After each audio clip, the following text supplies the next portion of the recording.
여러분 안녕하십니까? 안녕하세요.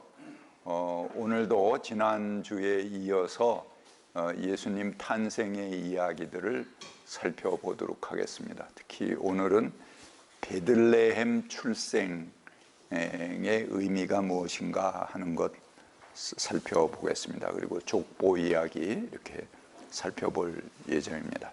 미가서 5장 2절을 보면 너 베들레헴 에브라다야, 너는 유다의 여러 족속 가운데서 작은 족속이지만 이스라엘을 다스릴 자가 내게로 나올 것이다. 그의 기원은 아득한 옛날 태초에까지 거슬러 올라간다. 그렇게 말하고 있습니다. 이 성탄절 되면은 항상 인용되는 그런 구약 성경 중에 하나죠.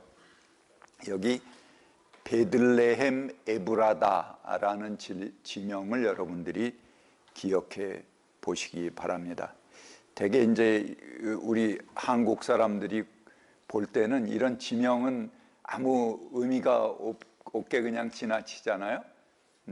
뭐 잘 모르니까. 근데 이 유대 사람들에게는 이 지명 하나가 많은 메시지를 담고 있는 그런 것들입니다. 지난 주에 우리가 부활에 관한 지명, 갈릴리, 또 엠마오 뭐 이런 지명들이 얼마나 그들에게 의미 있는 지명인가 하는 것들을 살펴보았죠. 그렇듯이 여기 베들레헴 에브라다라는 것도 굉장히 의미가 있는 지명입니다. 베들레헴은 다윗의 고향입니다. 특히 다윗의 아버지인 이새의 가문, 그러니까 다윗의 가문들이 전통적으로 지내온 곳이 베들레헴이다, 이렇게 볼 수 있습니다. 예수가 어디 사람이죠? 나사렛 예수잖아요. 나사렛 사람, 갈릴리 사람이지만 갈릴리는 저 북쪽 꼭대기거든. 근데 베들레헴은 예루살렘 아래쪽에 있는 마을이거든요. 이게 전혀 상관이 없어요. 근데 예언은 어떻게 돼 있냐 하면은 베들레헴의 출신에서 메시아가 온다, 이렇게 예언이 돼 있거든요. 왜 그러냐면 다윗의 후손에서 메시아가 온다 이렇게 믿었던 거하고 마찬가지예요. 다윗의 고향이 베들레헴이니까 그 가문에서, 다윗 가문에서 계속 이스라엘의 왕, 유다의 왕들이 나왔잖아요. 그러니까는 다시 복원되는 나라도 유다, 그 다윗 왕통을 계승한 그 족보에서 왕이 나온다, 그렇게 보는 거죠. 그러니까 그 유대 사람들에게는 어느 가문이라기보다도 잃어버린 왕권이 다시 계승된다는 데 의미가 있는 겁니다. 그래서 다윗의 고향에서 그 메시아가 오실 거다 하는 예언들이 널리 퍼져 있는 거예요.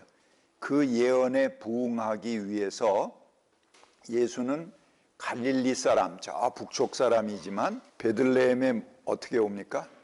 여행하러. 아우구스투스, 특별히 이제 퀴리노라는 사람이 호적해라, 이런 명령하고 관련을 해서 호적하러 거기에 왔다. 왜? 조상의 고향이니까. 그래서 호적하러 거기에 왔다, 이렇게 이야기가 연결되면서 예수님이 베들레헴에서 출생하게 됩니다. 일찍이 예언자 나단은 다윗에게 신탁을 내려서 영원히 다윗의 후손에서 왕이 나오리라는 다윗 왕조 신학의 기틀을 놓았습니다. 여러분 사무엘하 7장 우리 공부했었죠? 그 다윗의 후손에서 영원히 왕이 나오리라 하는 거예요. 내가 내 몸에서 나올 자식을 후계자로 세워서 그의 나라를 튼튼하게 하겠다.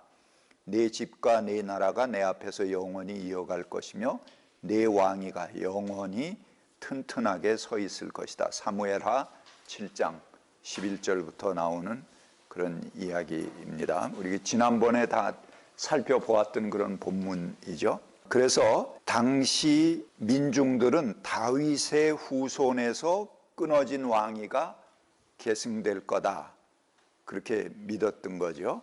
그게 이제 메시아에 대한 기대가 다시 복원되는 유대 왕국을 통해서 이스라엘 나라가 이제 다시 복원될 거다 기대했던 거죠. 뭐 자연스러운 그런 기대입니다. 왜 그러냐면 나라가 없어졌는데 나라가 다시 시작된다 그러면 그 왕통들이 다시 복원되는 것을 당연히 꿈꾸지 않겠어요. 우리 조선 말기에 고종, 순종 뭐 그야말로 그렇게 신통치 않은 왕들이었죠. 그렇지만 고종이 돌아가셨을 때 온 국민이 애도하고 그것이 연결돼서 3.1 운동으로 연결이 되잖아요. 3.1 운동이 그냥 날 잡은 게 아니고 그 고종의 장례일을 디데이로 잡아서 3.1 운동이 일어난 거거든요.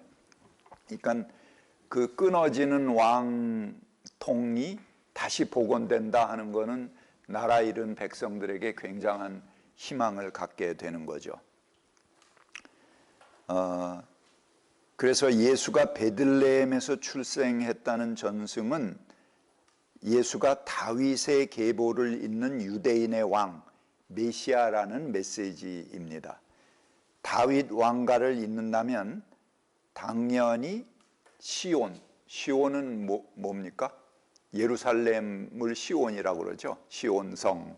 그래서 예루살렘을 의미합니다. 이 예루살렘이 다윗의 그 왕조가 털을 잡고 있는 곳이잖아요. 다윗이 원래는 이방족이 사는 도시였어요. 그런데 거기에 그 도시를 점령하고 특별히 아라우나라는 사람의 타작마당을 다윗이 인수하죠. 그래서 자기 사유지가 된 아라우나의 타작마당에 성전을 짓고 거기에 법궤를 모셔오고 그 우리 지난번에 같이 공부했습니다. 그래서 그 왕국의 토대를 다윗의 사유지 위에 세우고 나중에 이제 왕국마저도 다윗이 이제 쥐락펴락하는 그런 큰 계기가 되는 거죠. 그래서 다윗 왕조 신학은 다윗성이 있는 수도 예루살렘이 기초가 되고 대대로 왕들이 나온 예루살렘이어야 합니다. 그런데 예수를 베들레헴 출신이라고 하는 것은 다윗 왕조와는 거리두기를 시도하는 담론이다. 이렇게 볼 수 있습니다. 다윗의 후손에서 메시아가 온다 이렇게 민중들이 기대했다면 예수가 예루살렘 출신이다 이렇게 해버리면은 바로 다윗 왕조하고 연결이 되는데 베들레헴 출신이다 하는 것은 약간 다른 의미다 하는 것입니다. 다윗 왕조하고 거리를 두는 의미다 하는 것입니다. 이게 무슨 얘기냐? 베들레헴은 예루살렘 근처의 작은 마을입니다. 베들레헴 할 때 베스 하는 거는 집이라는 그런 뜻이고요. 레헴이라는 말은 빵, 고기, 음식을 얘기하는 겁니다. 그래서 베들레헴 그러면 예루살렘 성의 먹거리를 대주는 그런 작은 시골 마을이에요. 농촌 마을. 거기서 목축도 하고 젖도 짜고 그래서 고기도 만들고 빵도 만들고 그것으로 예루살렘 도성에 그 먹거리를 제공해 주는 그런 곳이 바로 베들레헴이다 하는 거죠. 그리고 목동들의 마을입니다. 그러니까 양이나 소나 그걸 키우면서 젖을 짜서 빵도 만들고 고기도 만들고 그런다는 거는 거기에 목축을 한다는 거잖아요. 근데 다윗의 아버지인 이새가 무슨 출신이었습니까? 목동이었죠. 다윗도 그 아버지인 이새의 집안에서 목동이었죠. 그래서 골리앗과 대결할 때 뭘 썼습니까? 목동들이 쓰는 물맷돌. 이게 이제 짐승 늑대나 뭐 사자나 이런 게 나타나면은 돌을 묶어 갖고 이렇게 그게 무기예요. 그 사람들 이걸 돌리다가 탁 치면은 그게 정확하게 짐승을 공격을 해서 물리치는 그런 것이 물맷돌이거든요. 그걸 이용해서 골리앗을 물리쳤다고 그러잖아요. 근데 다윗의 아버지인 이새를 따라서 목동으로 성장하던 고향이 바로 이 베들레헴입니다. 목동이라는 거는 항상 그 몸에 소똥, 양똥이 같이 붙어 있고 소, 양과 같이 먹고 자는 그런 험한 직업 중에 하나죠. 그런데 개천에서 용이 나왔습니다. 이 허름하고 사람 취급받지 못하던 목동 집안에서 왕이 나왔는데 그게 바로 다윗입니다. 이사야서에 보면은 이사야서 11장 1절에 이런 말이 나옵니다. 다윗의 그루터기에서 이새의 뿌리에서 한 가지가 나서 열매를 맺을 것이다. 이 예언도 우리가 아주 굉장히 좋은 예언으로 생각을 하는데 다윗을 굉장히 다윗의 이름이 들어가니까 다윗을 칭찬하는 예언같이 생각을 하잖아요. 그런데 내용은 그게 아닙니다. 다윗 왕조는 희망이 없다 하는 내용입니다. 왜 그러냐면 다윗의 나무에서 열매를 맺는 게 아니고 다윗의 그루터기라는 건 뭘 얘기하죠? 그렇죠. 나무가 잘라지면은 밑둥에서 그러면 나무를 잘라버리면 그 밑둥에서 여기저기 새싹들이 나잖아요. 그 새싹들이 나서 번성하게 될 거다. 이건 뭐예요? 나무가 별 신통치 않으면 잘라버려요. 그러면 거기 새싹이 나오면 그 새싹하고 뭐 접붙인다든가 아니면 그 새싹을 잘 키운다든가 이렇게 하는 거죠. 그러니까는 그 나무는 잘라져야 된다. 그거는 희망이 없다. 그 밑둥부터 다시 나야 된다 하는 의미를 가지고 있는 것이 다윗의 그루터기라는 말입니다. 그리고 이새의 뿌리, 이새는 그 다윗의 아버지죠. 이새의 뿌리에서 다윗의 뿌리가 아니고 이새의 뿌리입니다. 그러니까 이새는 철저하게 목동 집안이고 목동 출신이에요. 거기에 충실했던 그냥 목동입니다. 천민이죠. 근데 그 집안에서 나온 다윗은 왕정을 시작한 굉장히 위대한 왕이 됐잖아요. 근데 그 다윗 왕조는 실패했다. 그거는 잘라져야 된다.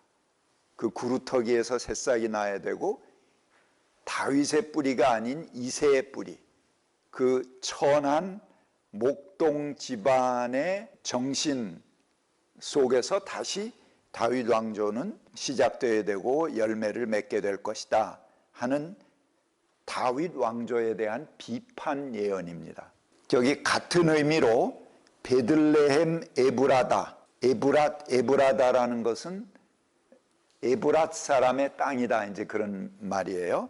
근데 이 에브랏 사람의 땅 이야기, 에브랏 사람들의 이야기가 나오는 성경이 뭔지 아십니까? 룻기예요.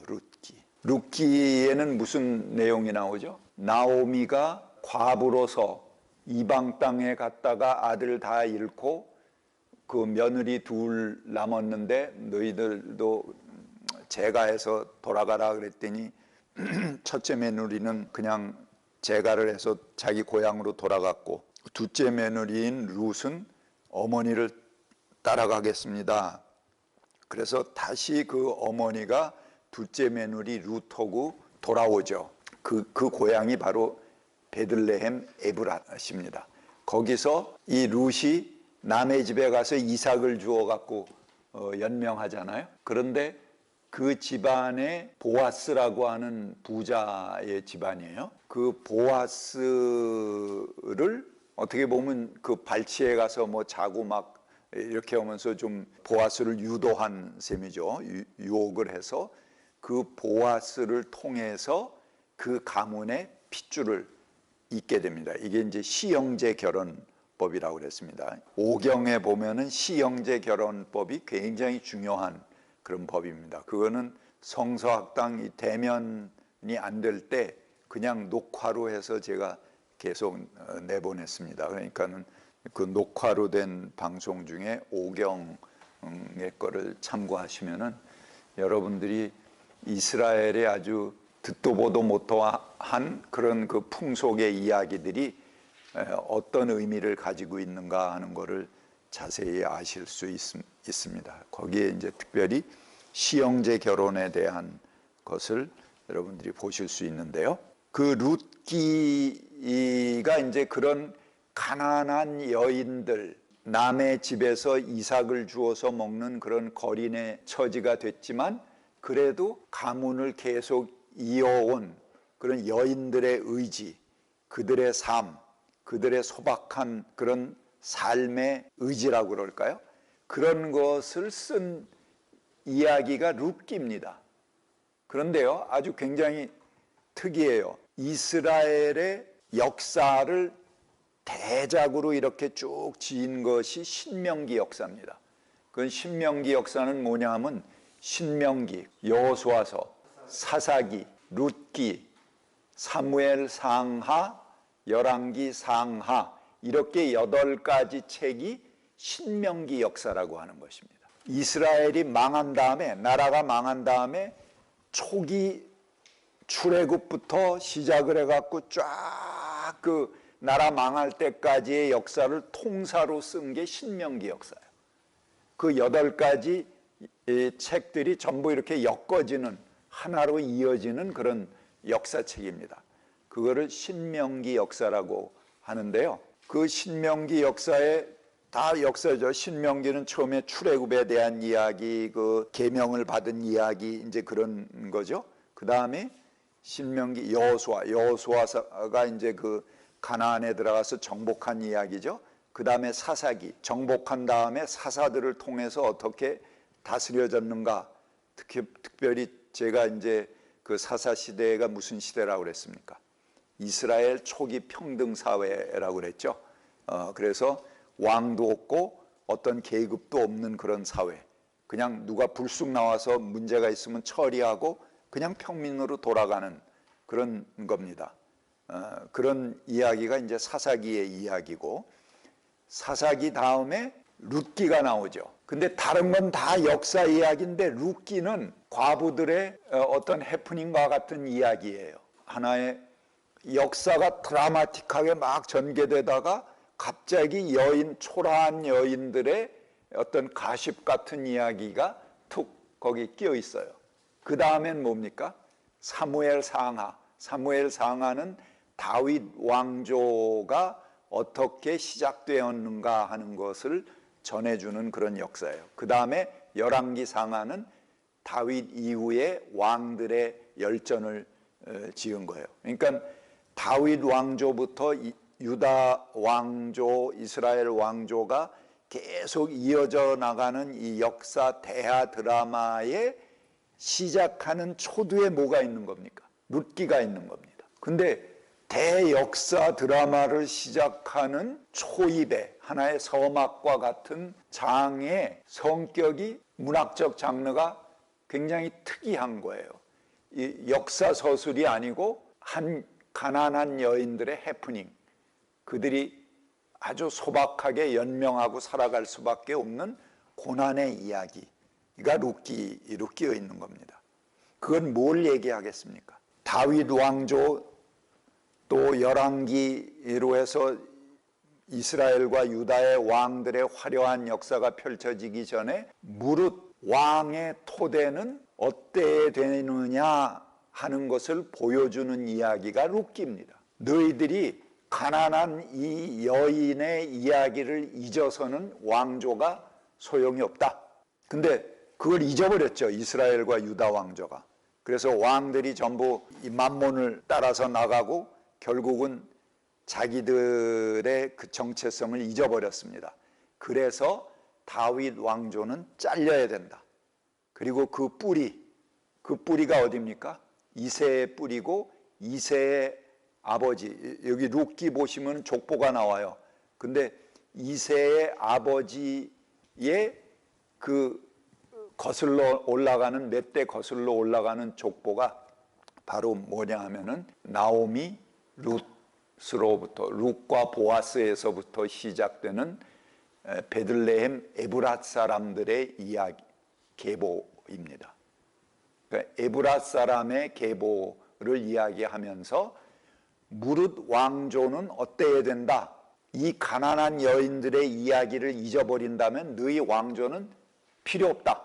그건 잘라져야 된다. 오히려 그 뿌리에서 새롭게 나야 된다 하는 것을 숨기고 있는 메시지가 바로 베들레헴의 이야기입니다.